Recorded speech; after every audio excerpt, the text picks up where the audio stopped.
नमस्कार साथियों, स्वागत है आपका आपके अपने YouTube चैनल सुदर्शन में। और सुदर्शन में अपन जानकारी साझा कर रहे हैं अखंड भारत की। दोस्तों, हमने अपना स्वतंत्रता दिवस बहुत ही धूमधाम से मनाया। परेडें हुई, घरों के ऊपर तिरंगा झंडा लहराया गया, वीर शहीदों को याद किया गया। लेकिन गुमनाम हो जाते हैं कुछ चेहरे।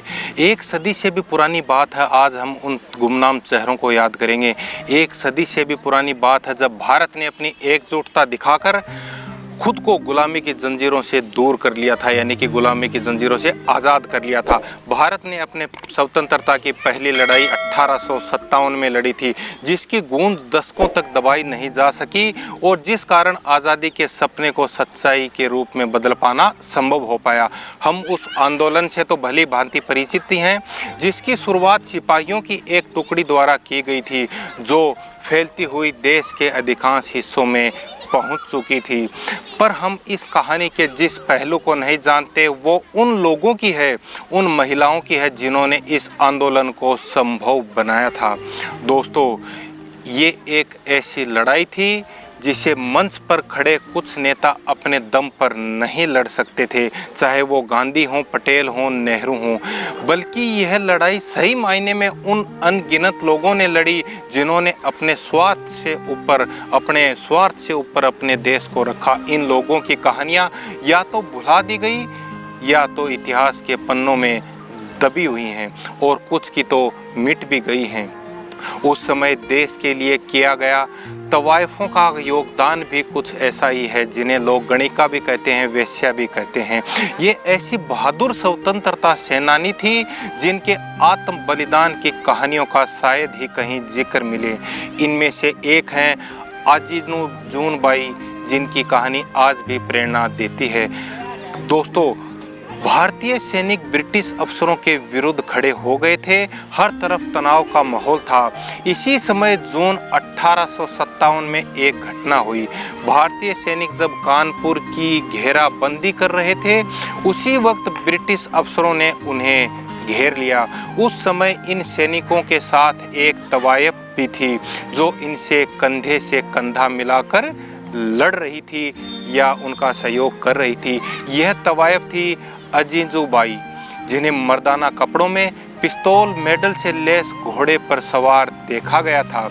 इस दिलचस्प कहानी का किसी भी पाठ्य पुस्तक में कोई उल्लेख नहीं है, कोई रिकॉर्ड नहीं है। हालांकि इसका जिक्र आज भी स्थानीय कहानियों में, ऐतिहासिक रिपोर्टों में व शोध के कागजों में मिल जाता है।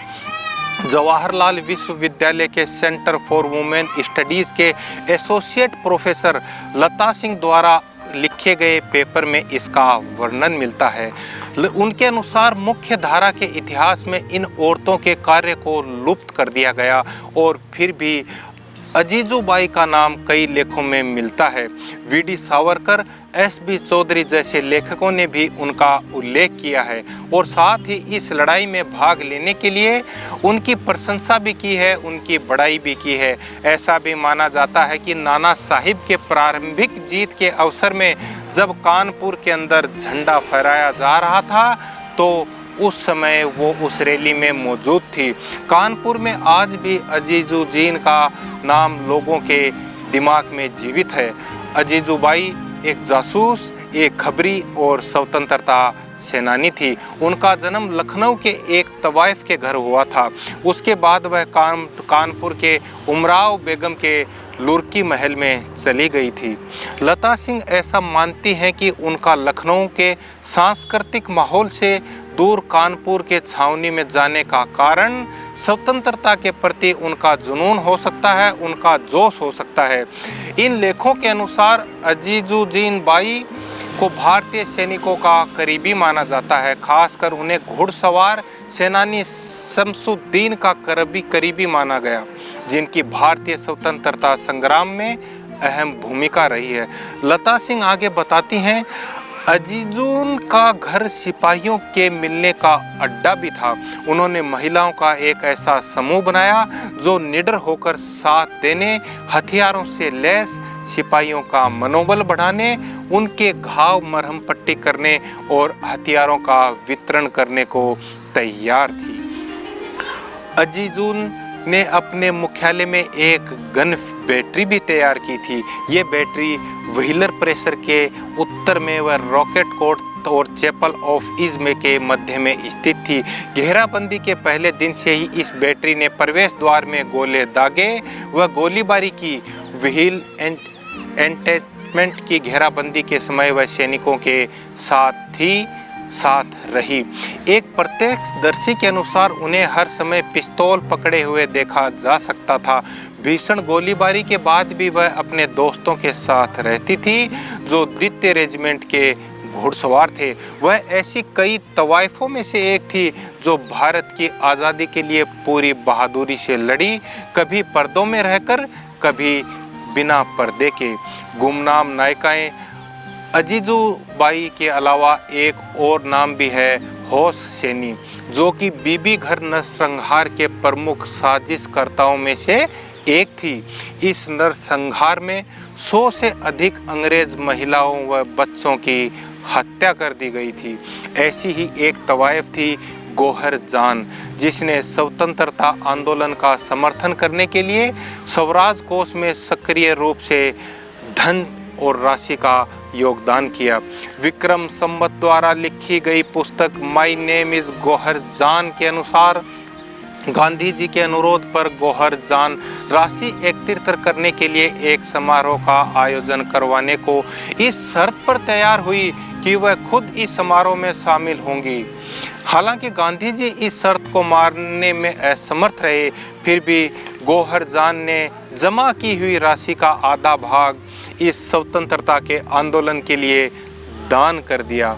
लता सिंह आगे लिखती हैं, अजीजू बाई जैसी महिलाओं के हिस्सेदारी के बारे में सैकड़ों कहानियां होंगी, पर उनमें से अधिकतर का अभिलेख नहीं रखा गया।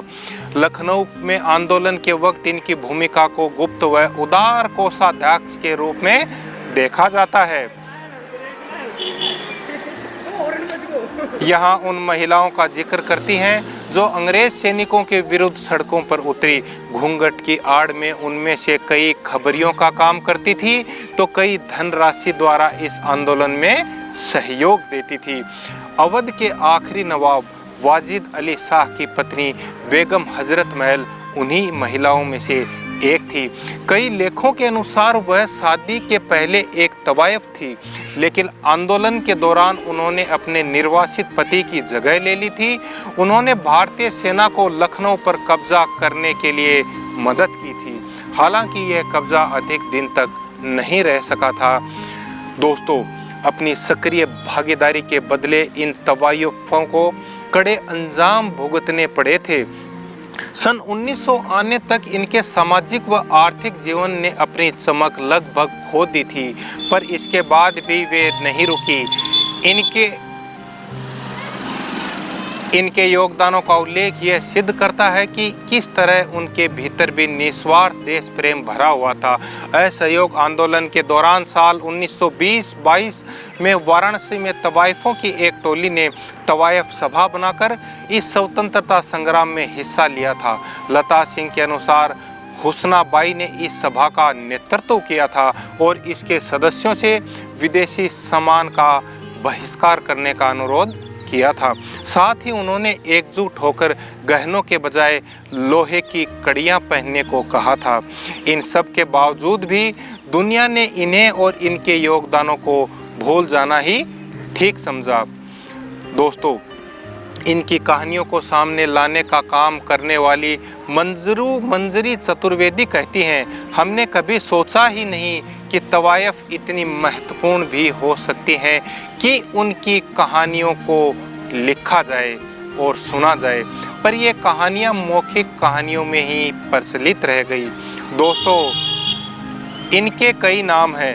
उत्तर में तवायफ कहा जाता है, दक्षिण में देवदासी कहा जाता है, गोवा में नायिका कहा जाता है, बंगाल में इन्हें बाजी कहा जाता है, ब्रिटिश के लिए नोच गर्ल। फिर भी ये सारे नाम अश्लीलता का प्राय हैं, लेकिन वे सभी एक मजबूत व स्वतंत्र महिलाएं थीं।